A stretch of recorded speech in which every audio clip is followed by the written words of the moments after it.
According to the world of TikTok, if I hula hoop every day for a whole week for 30 minutes a day, then I will lose at least an inch from my waistline. And people are claiming miracle results from hula hooping every day for a week. So we'll see if that's true. I've been stuck in such a bad cycle of not exercising for like a month now, and this is becoming a real problem. I'm usually a person who exercises a lot and uses exercise as a form of self-care, but instead, most recently, I've been napping a lot, which is basically the opposite of exercise. And I feel like my body misses exercise, but I keep telling myself I'm too tired after work, or there's other things I want to do, so I haven't been prioritizing it. So here we are. The Amazon algorithm once again got me, and now I have a weighted hula hoop, which apparently looks like this. According to the Mayo Clinic website, if I was to hula hoop for 30 minutes, I would burn 165 calories. I'm guessing that people getting these kinds of results are actually combining it with healthier eating and other forms of exercise, and I'm considering this as a workout for research purposes, so I am not going to do any other kind of exercise during this coming week, and I'm going to keep my diet exactly the same. As a disclaimer to this, my lifestyle is pretty active and my job requires me to move around a lot, so I am pretty active in that regard, and I can't cut that part out of my life. So it will be really interesting to see if I can multitask muscle toning with Netflix or podcasts or other sorts of things and make this an enjoyable experience. Okay, I'm guessing I have to alternate the colors. This looks so sketchy. Okay, it has little grooves right here. I don't know if you can see, but you can kind of tell from the grooves where it should line up, and then you press the button in and you push it in. So my biggest fear with this is that it will go flying into several pieces when I try to hula hoop. So I hope that doesn't happen because I really don't want anything to get broken. And if it does happen, maybe it'll be caught on camera for you to laugh. As a lover of food and productivity with a pretty useless biochemistry degree, I make videos to try to help you get the most out of life. So if that sounds interesting to you, then I hope you will consider subscribing to my channel. So now before we start hula hooping, we have to figure out what my measurements are. It's like a little bit under 27 inches, maybe 26 3/4, so we'll see if I'm at 25 3/4 by the end of the week. Alright, now let's begin. I'm gonna back up. I'm afraid I'm gonna hit something. Oh my gosh, this is making me nervous. Let's see. Am I in danger? Oh, here we go. Okay, so I don't know how much you want to see of me hula hooping.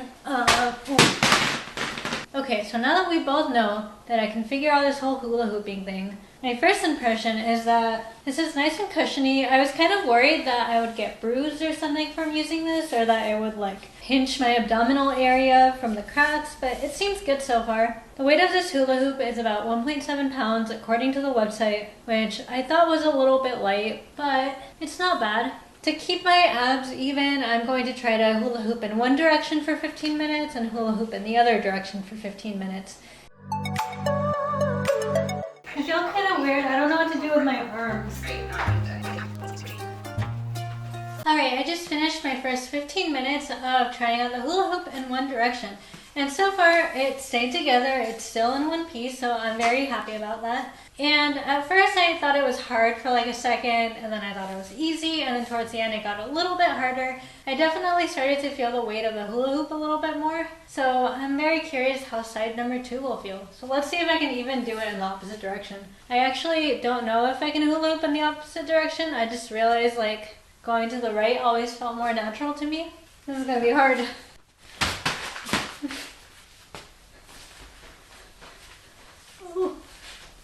Maybe once I get the momentum going, it'll be easier, but right now this is a lot harder than going to the right side. One thing that I'm really curious about is, what do you do with your arms while you're hula hooping? Like, my arms are just kind of awkwardly dangling there, and I feel like I should have been doing something with them, so please let me know in the comments below what you do with your arms while you're hula hooping. I got it! Alright, so day 1 is over, and I'll be honest, the left side was kind of hard.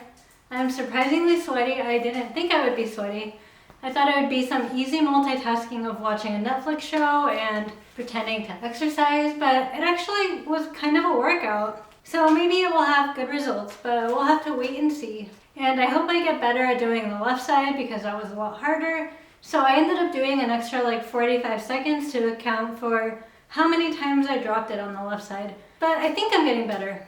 I've never really been a fan of spot toning, and I'm very skeptical on whether this will actually work. But we'll find out, and I will share my journey with you throughout the week. I'm really curious on if I'm going to be sore tomorrow, but we'll just have to wait and see. And I'll see you tomorrow. Bye!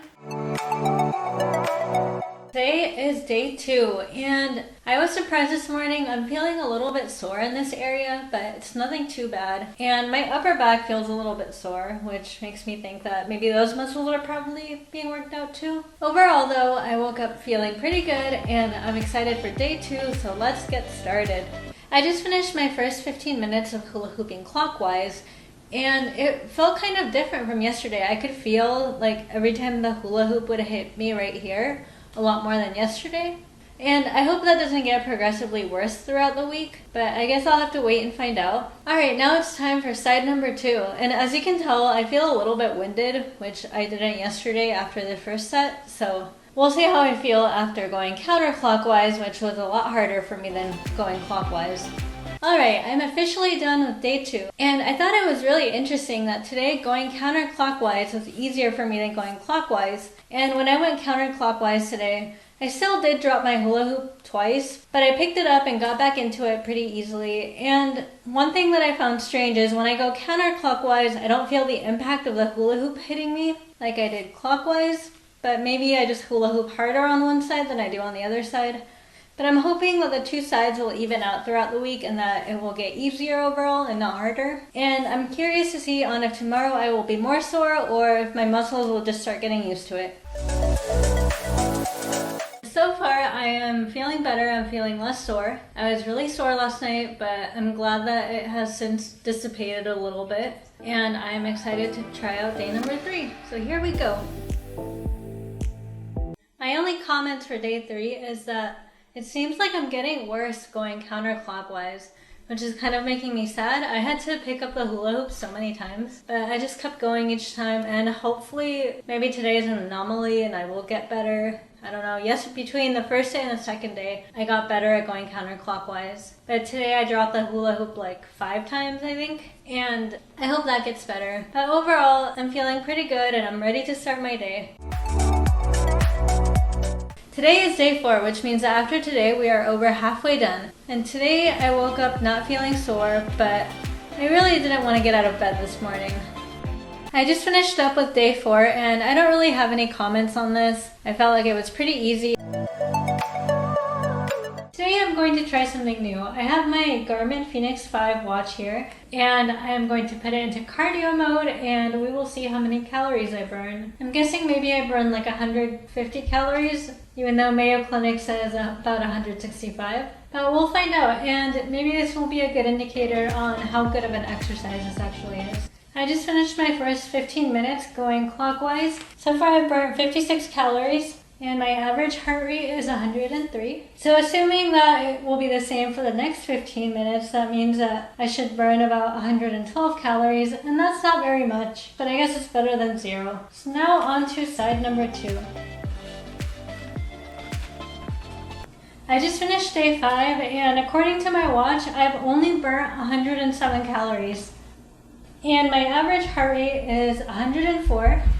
Which doesn't seem bad. I don't feel out of breath or anything. And I'm a little bit disappointed because I felt like I was exercising a little bit more. Whereas if I was to run for 30 minutes, that would be a lot more calories. But once again, I guess it's better than 0. And I'm happy to be done with day 5. I don't feel sore. I don't think this is hard for me anymore. So maybe I need to stick out my arms or something to make it more exciting. And part of me wants to do a full 30 days and see if that makes a difference, because on days when I don't have the motivation to exercise, this is definitely better than doing nothing. Hi everyone, welcome to day 6 of me hula hooping. Today I made the mistake of waiting until after work again, and I am so tired, but it's time to hula hoop. I just finished my first side and it was kind of boring. I'm getting a little bit too used to hula hooping, and it was maybe a little bit too easy, so no wonder I'm not burning any calories. And now it's time for side number 2. I feel like hula hooping on both sides has gotten a lot easier.